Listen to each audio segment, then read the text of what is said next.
This is my best secondhand part find to date. And no, it's not decorated glassware, it's something much, much better.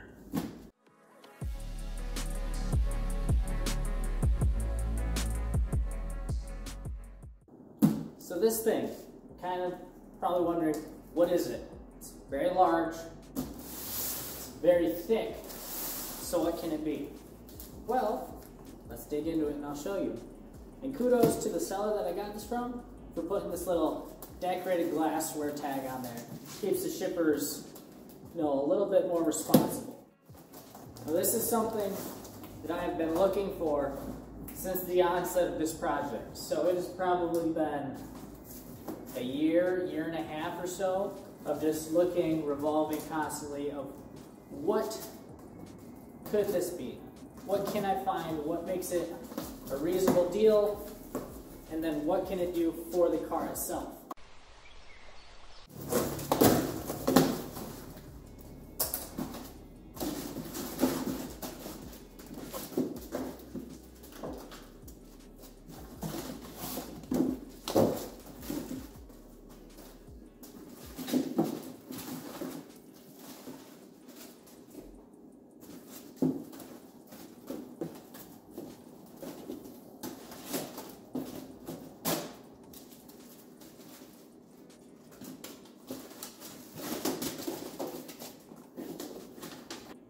What is this thing? This is a massive, absolutely ridiculously sized. This is an absolutely massive radiator. And I'm kind of astonished at how much I actually paid for this thing. I got this for $85. Yes, $85. This is basically, well, not basically, it is a used NASCAR radiator. Now, NASCAR has a lot of throughput of parts. They use them for a little bit, they lifetime them out, and then they sell them to wholesalers. These wholesalers go through, sort them all, give them prices, and resell them. Pretty lucrative business for the resellers because they're buying these parts for pennies on the dollar. Now, I don't really know what this would cost new. It's a 4-inch thick radiator. Like you can't buy this. You'd have to have it custom made. I'm guessing for something like this would be in the range of $1,000. $1,000 for a radiator, but for good reason. This core is not a standard core. It is a custom core that probably made by C&R, and it's not common. It's a steal when you think about what this is compared to what you can buy new, because you're limited to what is made for production vehicles, or you go the route of a custom radiator, and that's going to be a lot more expensive. Shipped to my door, this was a little over $120. Shipping was hefty. It's big, it's large, that's the point of it.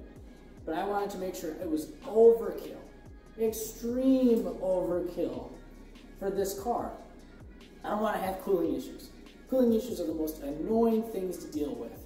So I wanted something astronomically overkill.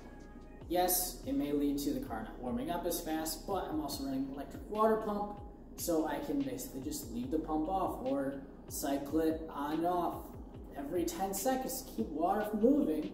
But if I don't have to run my pump constantly and it still keeps the water cold even going around a track, that's incredible.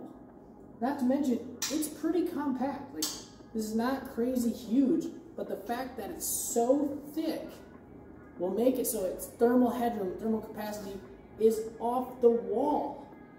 Now, this is not used. This is used. It hasn't been tested.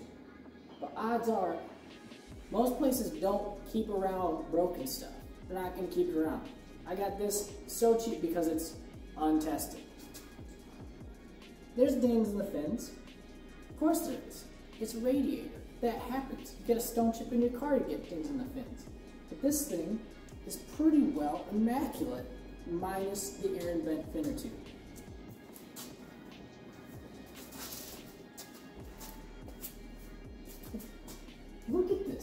It's insane. So I'm gonna say something equivalent to this probably cost you $1,000. I paid $100. That's 90% off of what you would expect to pay. And if any of you have watched my other videos, you know the wide assortment of parts I bought used, from brake pedal assemblies to the turbo to the dry sump tank to the dry sump pump. Even those were hefty discounts, but not in the range of 90% or more. That's why this, as a whole, I'm going to chalk up as my best deal to date. I'm sure this cap alone to buy new is probably 30, 40 bucks. And that's half of what I paid for this whole thing. I'm excited to get this car up and going. This is one more piece of the giant puzzle that is this car. So hopefully you're as excited about it as I am.